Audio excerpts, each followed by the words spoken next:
अगर राखी जी तक आवाज पहुंच रही है मेरी कि ये बात तो ठीक है जो प्रेम जी यहाँ पर कह रहे हैं, इस पर एक क्विक रिएक्शन मैं आपका चाहूंगी। उस वक्त आपकी आवाज नहीं आ रही थी। देखिए हिमानी जी, जेडीयू में कौन अध्यक्ष बनता है कौन नहीं बनता है ये उनका आंतरिक फैसला है, लेकिन ये बात तय हो गई कि इंडिया बात करती थी, उनके बारे में जो गलत शब्दों का प्रयोग करती थी। और अब हमने देखा कि पार्टी, एक सिंगल पार्टी के अंदर की जो सिर्फ टवल है वो सबके सामने है। लोग कभी भी ऐसी किसी भी यूनिट को एक्सेप्ट नहीं करेंगे जो अपने ही लोगों के बीच में इस तरह की बात करे। लेकिन इस पूरे प्रकरण से एक बात तय हो गई कि जो मैं वाली महत्वाकांक्षा है जो सभी पार्टियों में कॉमन है, कुछ परिवार की बात करते हैं और यहाँ पे जेडीयू में मैं की जो बात है, मैं की जो महत्वाकांक्षा है वो इतनी ज्यादा है कि उसके सामने इनको कुछ भी नजर नहीं आता। और इसीलिए जब मोदी जी जैसे बहुआयामी व्यक्तित्व वाले व्यक्ति यहाँ सामने खड़े हैं तो ऑपोजिशन के पास में कोई ऐसा व्यक्ति है ही नहीं जो नेशन फर्स्ट की पॉलिसी के साथ चले।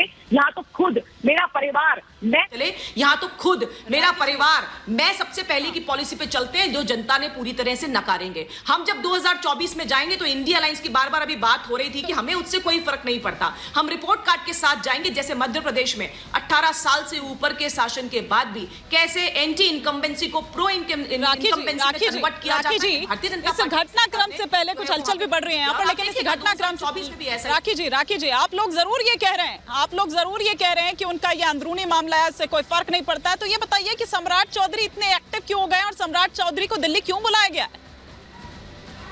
अध्यक्ष है आपके वो।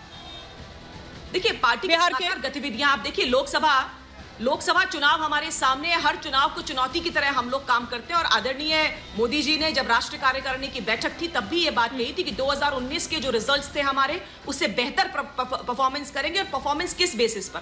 अपनी रिपोर्ट कार्ड के बेसिस पे जो हमने डिलीवरी किया है, जो मोदी की गारंटीज है उस पर जो है जनता का वोट चाहिए, क्योंकि सपने नहीं हकीकत बनते हैं और इसीलिए जनता मोदी को चुनती है। और यही नारे के साथ में हम लोगों के बीच में जाएंगे। ये नॉर्मल प्रक्रिया है, सभी लोग मिलकर के 2024 के टारगेट पे काम करेंगे। इंडिया अलायंस की अपनी इच्छा है, 4 मीटिंग हो गई, रिजल्ट कुछ निकला नहीं, सीट शेयरिंग पे कुछ डिसीजन हुआ नहीं, नेता कोई नहीं, नीति कोई नहीं, लेकिन नियत एक कॉमन है कि सिर्फ अपनी बात कर लो, मेरे परिवार की बात कर लो, मुझे आगे बढ़ाओ, मैं प्रधानमंत्री का कैंडिडेट, कुर्सी नहीं चटाई चाहिए। क्योंकि एक कुछ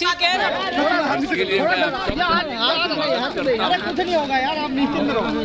आप सब लोगों का मैं अभिनंदन करता हूँ और आप लोगों के बीच थोड़ा ये हाथ नीचे साहब निश्चित तौर पर आइए आपको ब्रीफ करेंगे।